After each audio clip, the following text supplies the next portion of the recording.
Yes, I had heard from the Bhagavad Gita and from Prabhupada that by following Krishna consciousness, the heart would be cleansed and one would lose material desires. Further, one would make more and more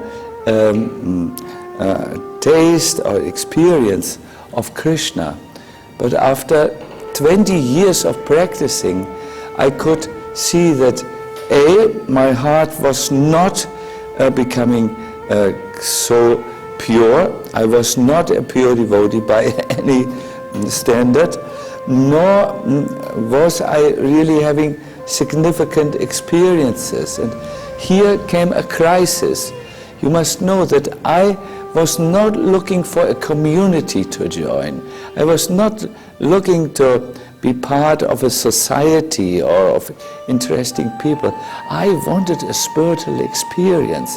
And now where there was not a deep spiritual experience after all these years, there was no reason for me to continue. I was put between two choices.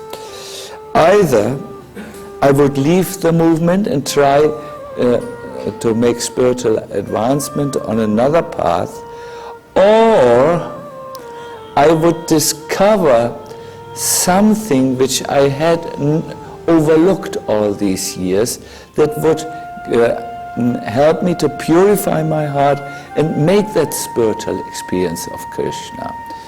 And in this dilemma, I rediscovered the holy name. I made a thorough research on what Prabhupada said about how to really make that spiritual experience, and I found sentences like chanting Hare Krishna means to keep Krishna always in the heart. I became informed that Krishna is identical with his holy name, a concept which is very difficult to understand from our experience. How is a name identical with the person or the substance? And I decided at that turning point in my life, in that crisis, to become a scientist of the holy name, to go deeper in the philosophy, but more than that, to go deeper into the practice.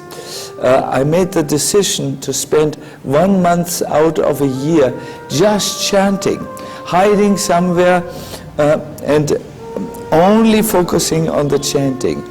And I made the decision also that in my spreading Krishna consciousness to devotees, or giving programs amongst devotees, the chanting would become my main focus.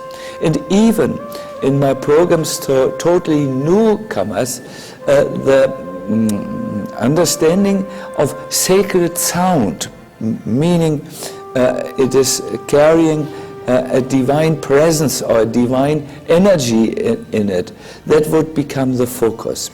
So I have, and in my life also, so I have gone since that time every year on personal retreats, mostly in Vrindavan and Mayapur, but some also in the West.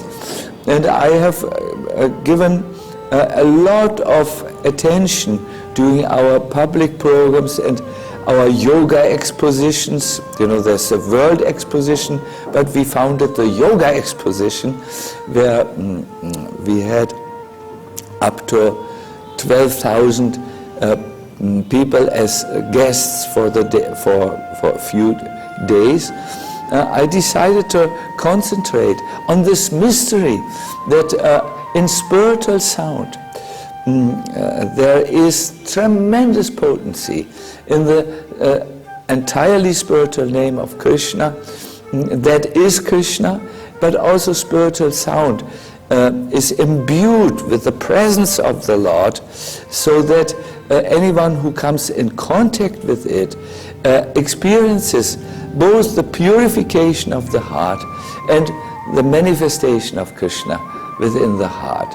And so this crisis, if you want, became the turning point which helped me to discover my unique fascination and my unique contribution. I can tell anyone who watches this video, don't be afraid of a crisis. A crisis in medical term is defined at the turning point where the patient either dies or becomes healthy. So when you go into a real crisis, you stop idealizing normalcy and normal life, but you get the energy to change your life for the better.